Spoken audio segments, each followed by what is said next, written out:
Look who's stopping by, our friend from ESPN, none other than Louis Riddick. Good to see you, Louis. How are you, sir?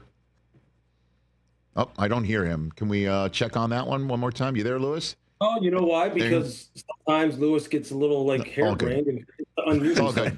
You're a traveling man. You don't even know what time zone you're in, I'm sure. Is there an equivalent to the Luka AD trade in the NFL ever, anywhere, at all? No, There isn't. Nothing this big. No, I mean, a 25-year-old. This would be like. Well, honestly, there may be a trade like this. Well, I don't know. I mean, think about it. I mean, Myles Garrett just asked for a trade. So right. How old is he? And so it would be Myles 29, maybe. Yeah, he's a little older than Luka. But no, Myles would be the defender in the trade, and it would be like a 25-year-old quarterback, right, being traded for because Luka and AD don't play the same position. You can't say quarterback for quarterback here. What do you got? I have it. So it'd be like if the Chargers all of a sudden said, you know what, Justin Herbert. Right. A guy like that who's not injured. There's no issues with him like that, and there's no questions as far as, how the coach feels about him or how management feels about him. But it'd be like trading a guy like that who's in his prime, who right now you're going, hey, look, he just needs a couple more things to break his way in order for him to become a champion. And that's what it would be like, getting rid of a guy like that, where you have guys like, and then you'd have the major superstars in the league who may be in game, like they showed KD his game going, what? He's looking at his phone in the fourth quarter of a game. I mean, he couldn't believe it. Yeah. Which is just amazing. Yeah, Devin Booker's reaction said when he said that he was told that Luka was traded, he said, Luka Garza?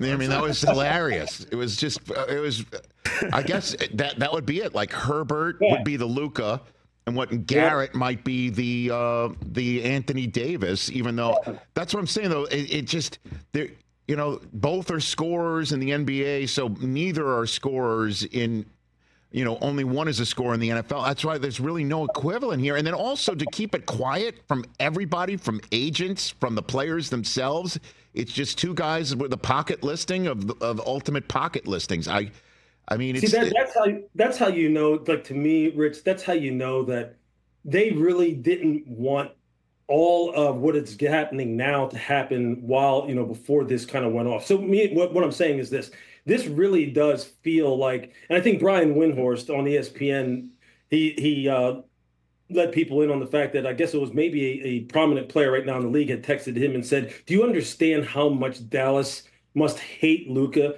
in order for them to do this like this? Mm. Like that's what's really strikes me about this, is that there must have been some talks that have been going on for quite a while about the fact that, you know what, somebody said, I've had enough. I don't care how good this guy is. I have had enough with the way he does things and the way in which I'm projecting going forward. We can count on him or not count on him. I've had enough. I'm not taking the risk. And I just want to get this done, and I want to get it out there before anybody has any idea about it and we can start experiencing blowback from it. And so that just tells you this became it's always professional, okay, obviously, because it's a professional business, but this seems like it feels personal. Mm. If someone had a personal feeling about this, is just like, just get him out of here. And that blows you away. That really does. Louis Riddick here on the Rich Eisen Show. Your reaction to Myles Garrett saying, the goal was never to go from Cleveland to Canton. It was for Super Bowls, and in that light, I want out. What's your reaction to that, Louis? I had just said, I was just sitting here on X a little while ago and just was thinking about that and just tweeted what he had told us when we talked to him the Week 18 game when they played down in Baltimore just a little while ago. And it was like, if you sit and talk to him and you understand how much this guy pours into the game, how much he understands the history of the game, he understands his place in the game, how much he wants to see his teammates around him do better, and then how much ultimately he wants to win. This shouldn't shock you at all. It shouldn't shock you at all. He also, it was very common knowledge, or maybe it wasn't common knowledge. It was knowledge to me that he was going to sit down with management, and he wanted to know exactly what was going on, what the plan was going forward. How are we going to get ourselves out of this rut that we're in and improve this football team? So he had more hope as it relates to them being able to win a Super Bowl, or at least compete for a Super Bowl. He needed to know what that was. Clearly, Myles didn't get the answers he was looking for. Clearly, they did not calm down his fears or his worries about what the plan was going forward. And you have to automatically jump forward to what were the answers that he was given as far as their ability to really address the quarterback position. What do you think? I mean, you just came back from the Senior Bowl. I'm sure Andrew Berry was walking around there. I'm sure there was a lot of chatter. What did you hear about what Garrett might have heard from the Cleveland plan? I didn't hear anything regarding that. I just know this. I just know that he was assassin serious about wanting to know what the plan was going to be going forward. Cleveland understood that. Management understood that. Kevin Stefanski understood that. A guy of his caliber and of his stature, is afforded the privilege of being able to have those conversations with the higher ups, given what his place is in the organization. And what I'm saying is, like, in order for him to release that statement, he didn't hear what he wanted to hear, or he doesn't believe what the plan is going forward. And so, look, as far as what was down at the Senior Bowl at the quarterback spot, is there a surefire slam dunk guy that is going to be able to, that Cleveland can right now say, look, we could potentially get this guy and he could change around the fortunes of the Cleveland Browns? No. But there are some damn good quarterbacks who maybe people right now aren't thinking are going to be great pros that, quite honestly, I believe could be very, very good pros. And I'll tell you this, I'll go so far as to say this. I'll say this right now on your show. Thank you, and sir. I talked about this just the other day, and I talked about it during the regular season. There's a quarterback for Louisville. His name is Tyler Shuck. He is a transfer from Texas Tech via Oregon. An older guy. He's had some injury concerns, but he transferred, played 1 year under Jeff and Brian Brom at Louisville. He was down at the Senior Bowl. I said down there, I said it during the regular season, I'm going to say it now. If you put him in an offense like Sean McVay's, like Kyle Shanahan's, like Kevin Stefanski's, this kid is going to be the surprise and steal of the draft, in particular at quarterback. He can throw it. He is mobile. He's big. He's mature. He's a guy who's got a lot of mental horsepower, and he's a guy who's been coached by Jeff and Brian Brom, who, to me right now, there is nobody better as far as tutoring quarterbacks for the pro game in all of college football. In all of college football. Remember that name, Tyler Shuck, Rich. Okay. Remember when Green Bay here in a couple of months talking about the draft. Okay. And this is from one of the few who said Jaden Daniels should be #1 overall in last year's draft. So I hear you, Louis Riddick. I hear you when you talk. Before we move on to the Super Bowl, what would Andrew Berry's asking price be if he finally does land? Listen, I know this isn't the NBA. And because Jimmy Butler's about to get his way in the next 90 hours, it looks like, and that's a money thing. This is not a money thing for Myles Garrett, I imagine. Sure. So, but let's just say Andrew Berry does land on him. Listen, better for us to let's just really strip it down and start again. What 2 1s? Like, what is the asking price for a 29-year-old defending defensive player of the year who's a candidate to repeat? Yeah. What do you got? I'm sure that's probably where he starts. Some people feel as though that would be too rich. Some people think obviously a 1+, which is like maybe a 1 and a 2 on a player, a 1 and 2 3s in a player, 2 1s. It's going to be in that range. I mean, obviously, if you don't have an extra 1 on it, you're looking at a 1, a 2, and a guy at a position that you really need, and a top level player, a quality starter type of player at a position that you need. Yeah, I think you're in the right ballpark there. Obviously, there could always be a team that says, hey, look, we're desperate for a guy like this. Yeah, we'll take a surefire first ballot Hall of Famer who doesn't get hurt, who's dedicated to the game, who's probably the most feared one-on-one athlete in the entire NFL, regardless of position.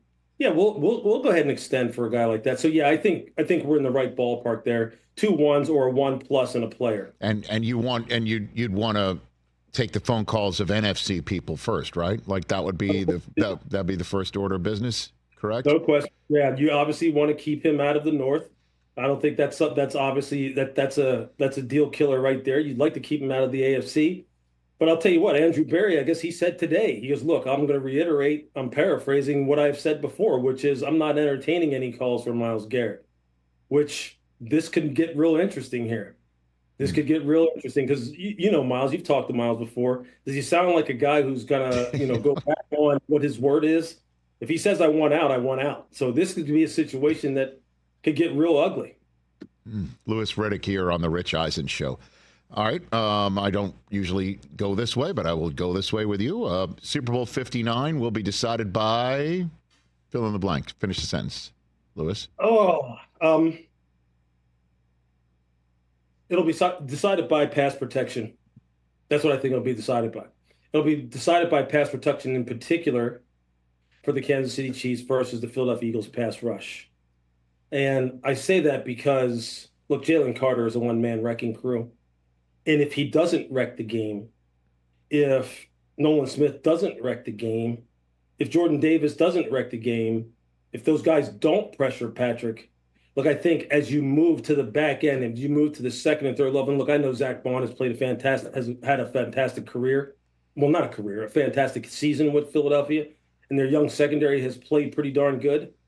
I just think Kansas City is a team of destiny, and a team that right now, Rich, is starting to peak at the right time, especially when you're talking about their perimeter passing game. You see how it's starting to look now. You see how on the outside, Xavier Worthy breaks out against Buffalo. Hollywood Brown breaks out now coming back from injury, and they look like they've got two road runners on the outside that look determined to make up for, in one case, a guy who hasn't played, and in another case, a guy who people say is a one-trick pony, and he's not. Travis Kelce all of a sudden says, hey, you guys thought I was done, right, during the regular season? You know I'm playoff Trav. You know what that means. The question for me is, can the offensive line, as it's been revamped, can it handle what is a pass rush that showed you already in the playoffs that when crunch time comes around, Jalen Carter can have that kind of effect like Aaron Donald had in the Super Bowl against the Cincinnati Bengals, where he basically won the game for them because Joe Burrow was about to throw a touchdown to maybe win the game for Cincinnati. Jalen Carter could have that kind of effect. If they can get it blocked up front, Kansas City's they've got better coaching. They got the greatest quarterback in the game, and they've got a football team that has been in these moments so many times. And every time you think that it's about time for them to be knocked off the perch, they're like, nah, it's not time yet. So I'm thinking that's what's going to decide it. So you think if they're able to print up T-shirts again for the offensive line that say 0 sacks like they did after the Super Bowl 57 win, it'll be a three-peat for the Chiefs. Let's hit Saquon though, and how he can affect things. The stats that I have here in front of me about Saquon, I could fill up the rest of our conversation, but here's the stat about the Chiefs' rush defense in facing Derrick Henry, Bijan Robinson, Chuba Hubbard, and Bucky Irving this year. 4 top 10 rushers, okay? Yeah. And Henry and Bijan are 2 and 3 behind Saquon's 1. Henry rushed for 46 yards against him, 31 for Bijan, 24 for Bucky Irving. The best day was Chuba Hubbard with 58. I mean, if they can do this to Saquon, that's another way they can wrap it. But how do you think Saquon can just say, you know what, I'm going to treat you like I've treated pretty much everyone else, Lewis? Saquon will do that as long as this offensive line can somehow, some way dominate the line of scrimmage like they do against the majority of the opponents that they have gone against. And that's really what it is. So it's going to be about pass protection for Kansas City. It's going to be about run blocking for Philadelphia. They are just bullies up front. And they're not just big oafs. They're not just big wide-body guys who don't have athleticism. Jordan Mailata is one of the most athletic players in the entire NFL at left tackle at 360 plus. These guys are a problem. And what's interesting about this is the way in which they create explosive plays in their offense is through the run game. And that's why when people were arguing late in the season that Philadelphia can't win a Super Bowl or get to a Super Bowl if their offense isn't able to create those 20-plus explosives on the outside in the passing game, I was saying that's not true. They're just getting them in a different way. They're getting them from a guy who's probably had more 20-plus explosives than anybody in the history of the league in a single season or close to it, I would assume. Saquon is your home run hitter. So if the offensive line can somehow dominate the line of scrimmage or get those 4, let's just say 3 or 4 plus 20-yarders, and maybe in there you have a 70-yarder or an 80-yarder like he has done repeatedly, that's how that could be a problem for Kansas City. That's how it could be.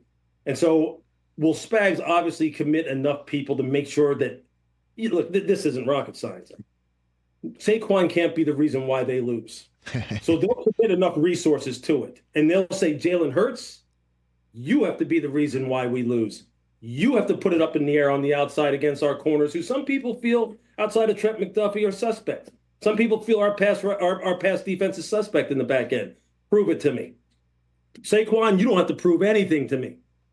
You don't have to prove anything. But Jalen Hurts, A.J. Brown, Devontae Smith, Dallas Goedert, prove to us that your quarterback can get you the ball when our guy, when Chris Jones, and we're moving him up and down the line of scrimmage, and he gets to pick who he gets to rush over. Prove that you can get the ball to them before he gets to you. That's how to me is going to play out. So it's down to the two Jalen's, right? Yeah. For Philadelphia, where if the one on defense can blow things up, and if the one on offense, if he's forced to blow it up, can do so, just like he did, by the way, in Super Bowl 57. That's what it could be all about. So how do you feel? You're the first I ask. It's Super Bowl week, Lewis. Well, how do I chalk you up? Am I allowed to pick the game since I'm calling it for ESPN International? I don't know. Okay, look at you. So it's you. Is it you, Fowler, and Dan? Yeah, man. This Awesome. is Dan and I's like fifth year. Fifth year. We used to do it with Steve, and we're doing it with Chris now. So yeah, it's let me tell you, Rich. Like sometimes when you're doing games, you know how it is. Yeah. Like you kind of lose everything that's around you because you're just doing the game. You're in the moment in the profession. This is the one time where a couple of times I've actually sat there and gone like, dude, this is the flipping Super Bowl. Yeah. This is the game. And Fowler had that iconic call last year for international on the winning touchdown that Patrick threw.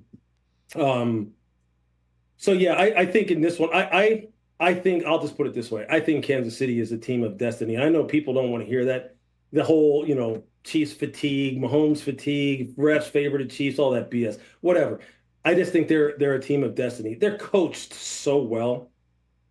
And this team is so calloused and hardened to, pushing off pressure in the most critical of moments. And they always seem to make the right decisions in the most critical of moments, both the players on the field and the coaching staff overall. They've had nothing but continuity on the coaching staff, all three coordinators, plus the head coach, plus the GM, plus the team president, plus the training room, plus the scouting department, although it's gotten hit a little bit this past year with people leaving. Hey, I just think I have a feeling we're going to witness history. Lewis, have a great call on the international feed. Look for more of my calls. Maybe I'll see you in Indianapolis as well, right? In a couple of weeks. Great. I'll look for you there. And I just always appreciate your time and saying yes when I'm like, hey, come on. I really appreciate it, Lewis. You got it. You got it. See you in New Orleans. That's Louis Riddick on the international call. If you're around the globe, listen for Lewis's call with the brilliant Booth, Dan Orlovsky, and my buddy Chris Fowler. Catch the Rich Eisen Show every single day on the Roku channel, 12 to 3 Eastern, for free.